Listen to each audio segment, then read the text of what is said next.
Here's what they don't tell you about being a single parent in roofing sales. Your biggest competition isn't other sales reps.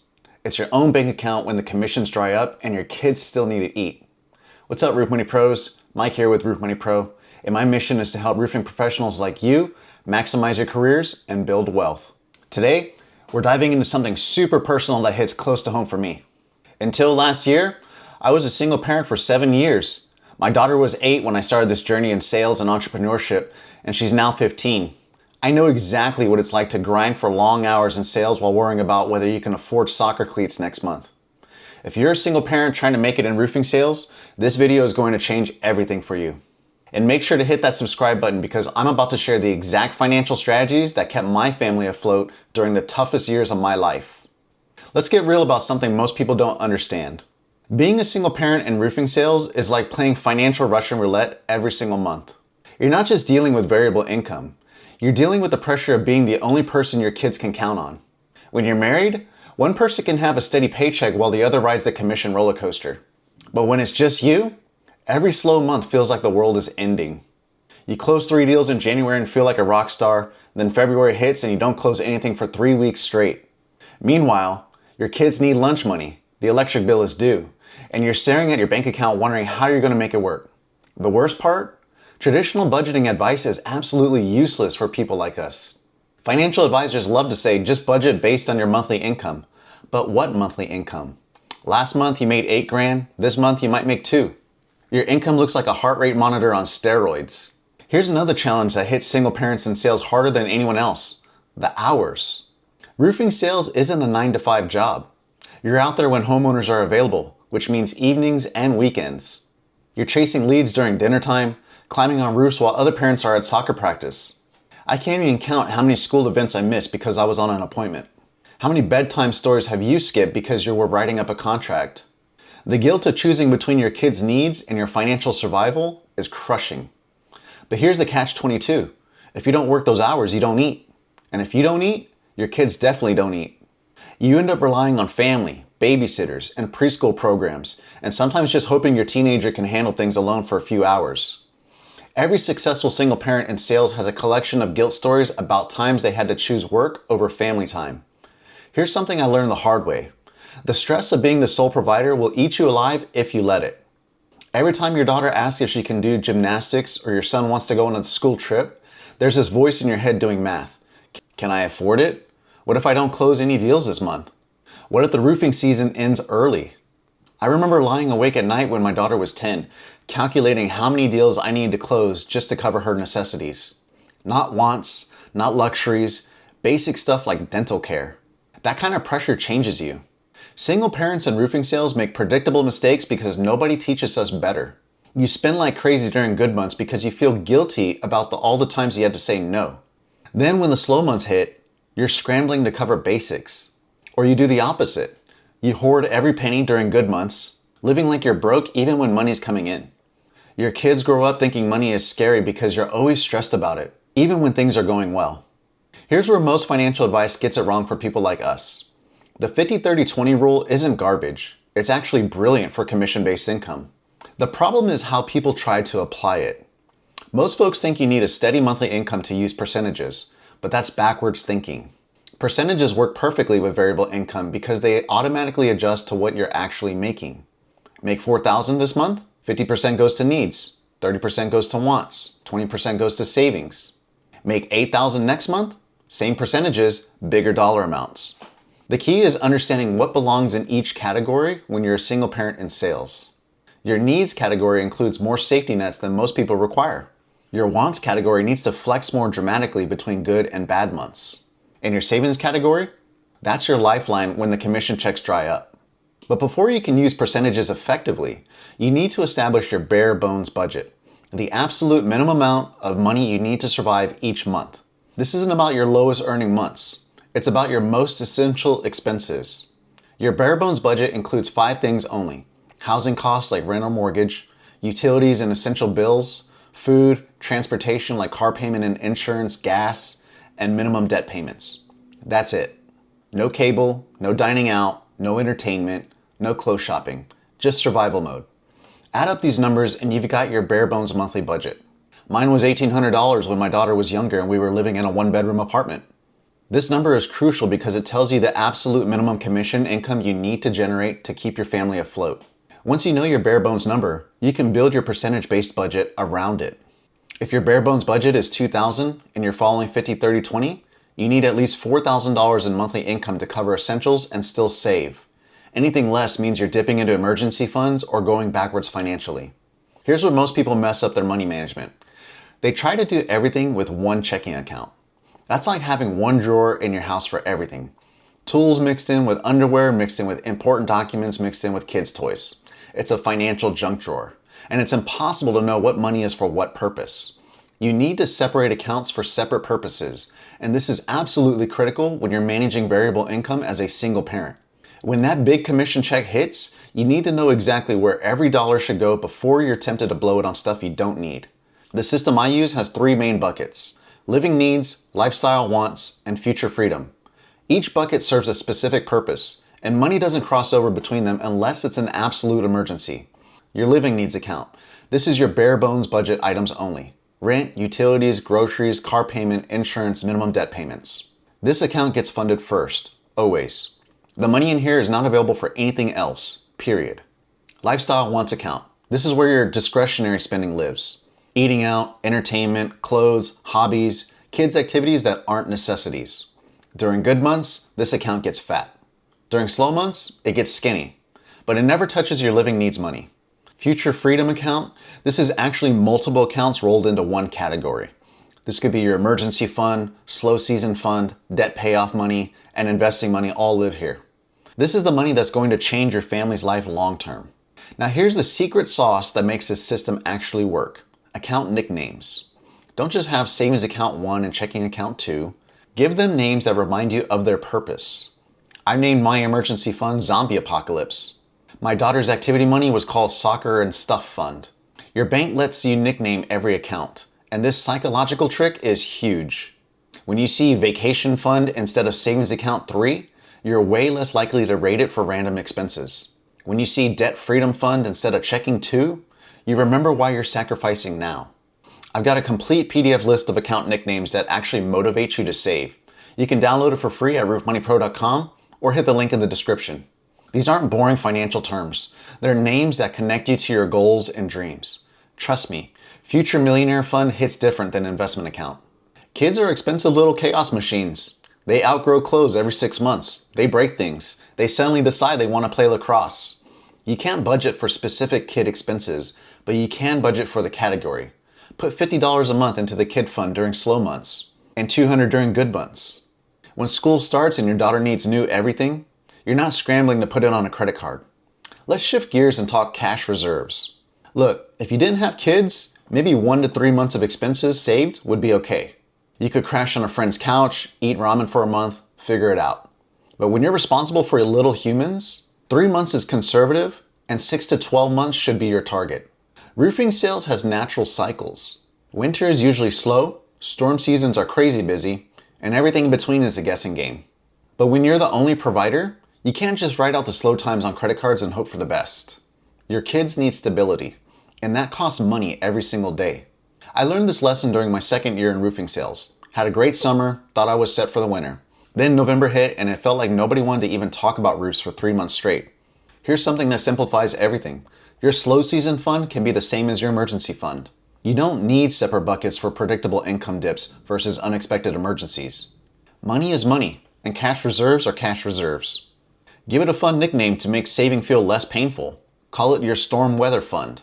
It covers actual storm seasons when business is crazy good, and it covers financial storms when business is slow. Plus, it sounds way more motivating than emergency savings account number 2. Calculate your minimum monthly expenses and multiply by 6 to 12. That's your target. My current absolute minimum monthly expenses are $2,200, so I aim for $12,000 to $25,000 in my cash reserves. Sounds like a lot, but when you're the only thing standing between your kids and financial disaster, you need that fortress. If you want to make this easier, I've got a wealth tracker spreadsheet that does all the math for you. Just plug in your bare bones budget numbers and it automatically calculates your savings targets based on 3, 6, and 12-month reserves. You can grab it for free at roofmoneypro.com or download it at the link in the description. It takes all the guesswork out of figuring out exactly how much you need to save. You need accounts that are easy to access, but not so easy that you'll blow the money on impulse purchases. I use American Express Personal Savings for my emergency fund because it pays solid interest and takes a day or two to transfer money out. Just enough friction to prevent stupid decisions. But here's the real reason I love Amex. Their dashboard system lets me track all my household accounts in one place and analyze spending patterns. When your income is all over the place, being able to see exactly where your money goes is huge. I can spot problems before they become disasters. Set up automatic transfers from your checking to your savings account. Even if it's just $50, automate it. During good months, log into your accounts and make bigger transfers manually. Debt is like quicksand for single parents in sales. The more you struggle, the deeper you sink. But there's a way out that doesn't involve living on ramen noodles for 2 years. I know because I lived it. I paid off $175,000 in mortgage debt in just 16 months as a single parent. If I can do it while raising my daughter, you can crush your debt too. Before you get obsessed with paying off debt, you need to stop creating new debt. That means having enough cash on hand to handle normal monthly variations in income. If you're still using credit cards to buy groceries during slow months, debt payoff is pointless. Get your emergency fund to at least 3 months of expenses before you start aggressive debt payoff. I know this goes against popular advice, but popular advice wasn't written for people like us. You need that safety net in place before you start throwing extra money at debt. The debt snowball method works better for commission-based income than the avalanche method. Here's why. When your income is unpredictable, you need psychological wins to stay motivated. Paying off smaller debts gives you breathing room in your monthly budget and makes you feel like you're making progress. But here's the twist. Only make extra debt payments during good months. During slow months, make minimum payments only and conserve cash. I see too many single parents in sales get aggressive about debt payoff, then have to use credit cards when income dips. You end up running in place.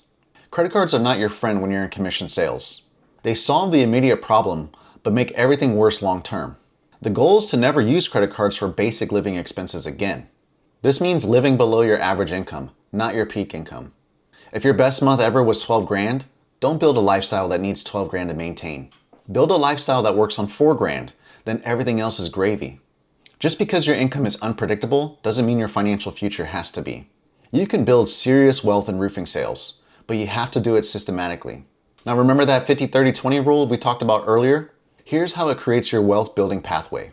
Your 50% covers living needs, the stuff you can't live without.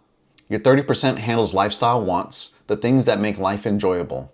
But that 20%, that's your wealth building engine, and it works in stages. Stage 1 is building your cash reserves with that 20%. Once you hit your emergency fund target, stage 2 kicks in. You redirect that 20% to crushing debt. When the debt is gone, stage 3 begins. That same 20% flows into investments that build long-term wealth. Same percentage, different purposes as you progress through your financial journey. The biggest mistake I see is people waiting until their income stabilizes to start investing. Newsflash, if you're in commission sales, your income will never be stable. That doesn't mean you can't invest. Start with dollar cost averaging into index funds. Set up automatic investments of whatever you can afford consistently, even if it's just $50 a month. During good months, make additional investments manually. This smooths out the market timing and forces you to invest during both good and bad income periods. Real estate can be tricky with variable income, but it's not impossible. The key is showing lenders your average income over time, not your month-to-month variations. Save 2 years of tax returns and bank statements to document your earning history. Consider house hacking.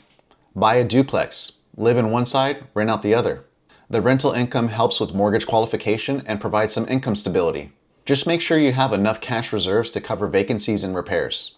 As a sales professional, you probably don't have a company 401k with matching. That's fine. You have better options anyway. Open a Roth IRA and contribute whatever you can consistently. The beauty of a Roth is you can withdraw contributions penalty-free if you need them for emergencies. If you're making good money, consider a SEP IRA or a solo 401k. These let you contribute way more than traditional IRAs, and contributions are tax deductible. In good years, you can reduce your tax bill while building retirement wealth. This is huge. Your kids are watching how you handle money stress, and they're learning lessons whether you're teaching them or not. Be honest about money without scaring them. Explain that your income goes up and down, but that doesn't mean they're not safe. Get them involved in age-appropriate money decisions. When my daughter was 12, I started showing her the monthly budget of what it takes to run a household. She learned why we couldn't afford certain things during slow months, but also why we could splurge during good months. Now she's 15 and has a better understanding of money than most adults. Here's something that drives me absolutely crazy. Parents who casually tell me that they're bad with money while laughing it off. Like it's some cute personality quirk. You have kids. You have a responsibility to get better at managing money. Not just for your own financial security, but so you can eventually guide your children to handle their money well. Your kids are going to learn about money whether you teach them or not. They'll either learn good habits from watching you make smart decisions, or they'll learn terrible habits from watching you stress about bills and make emotional money choices. Which lesson do you want them to take into their adult lives? This is where being a single parent in sales gets scary. You don't have a spouse's benefits to fall back on, and you're probably classified as an independent contractor with zero benefits.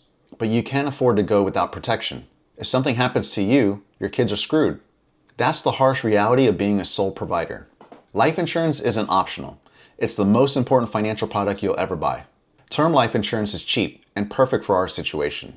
I carry 10 times my annual income in term life insurance, which costs me less than $40 a month. If I die, my daughter gets enough money to be financially secure for life. Disability insurance is harder to get with variable income, but it's just as important. If you can't work because you got injured or sick, the commissions stop immediately. Look into coverage through professional associations or consider supplemental coverage through your employer if you're technically an employee. Health insurance is probably your biggest monthly expense after housing.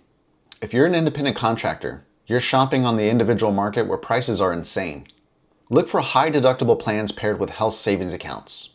The HSA is like a retirement account for medical expenses. Contributions are tax deductible, growth is tax-free, and withdrawals for medical expenses are tax-free. After age 65, you can withdraw for any purpose penalty-free. You need a will, and you need it now. If something happens to you, who's going to raise your kids? Who's going to manage their money? These aren't comfortable conversations, but they're necessary ones. Spring for an actual estate attorney. The cost is minimal compared to the protection it provides, and it's helpful to have a conversation with a professional who knows what questions to ask you. Make sure you name guardians for your children and trustees for their inheritance. The mental game is everything when you're a single parent in commission sales. Your mindset around money will determine whether you build wealth or just survive paycheck to paycheck. Motivation is what gets you started. Discipline is what keeps you going when the motivation runs out. In sales, you have good days and bad days. In parenting, you have good days and bad days. Your financial habits need to work regardless of how you feel. Every Friday morning, I spend 5 minutes on money stuff. Check account balances, review my goals, make sure no bills are due soon, look at the week's expenses, and plan for the upcoming week. This simple habit has saved me thousands of dollars in overdraft fees and late payments. It's like brushing your teeth. Not glamorous, but essential for long-term health. Single parents carry a ton of financial guilt. You feel guilty when you spend money on yourself. You feel guilty when you can't afford something your kid wants. You feel guilty when you're working late instead of being home. Here's what I learned. Financial stability is the best gift you can give your kids. Every dollar you save, every smart financial decision you make, every hour you spend building your career is an investment in their future. You're not being selfish by focusing on money. You're being responsible. You can't do this alone. I don't care how tough you are or how independent you want to be. Raising kids while building a career requires help. My mom picked up my daughter from school hundreds of times when I was chasing leads. Honestly, she still does to this day because she truly looks forward to it and they have a great relationship. Without that support system, I never would have been able to grind through those tough early years. Don't be too proud to accept help, and don't be afraid to ask for it. Most people want to help, they just don't know how. Look, being a single parent in roofing sales isn't easy, but it's not impossible either. I've been where you are, staring at bills you can't pay, wondering if you made the right career choice, feeling like you're failing your kids. And here's the truth. You're stronger than you think, and your situation is more hopeful than it feels right now. Every single parent who's built wealth in commission sales started exactly where you are. The difference between those who make it and those who don't isn't talent or luck. It's having a plan and sticking to it. Your kids are watching you. They're learning that life is tough sometimes, but you don't give up. They're learning that hard work pays off, that you can overcome obstacles, that being responsible with money matters. Those are lessons worth more than any amount of money you could leave them. Start with one thing. Pick the easiest step from this video and do it today. Open that savings account. Calculate your base income. Set up one automatic transfer. Small actions build into big results, and your future self will thank you for starting now. If this video helped you, make sure you're subscribed because I've got more financial content coming your way every week. See you in the next video.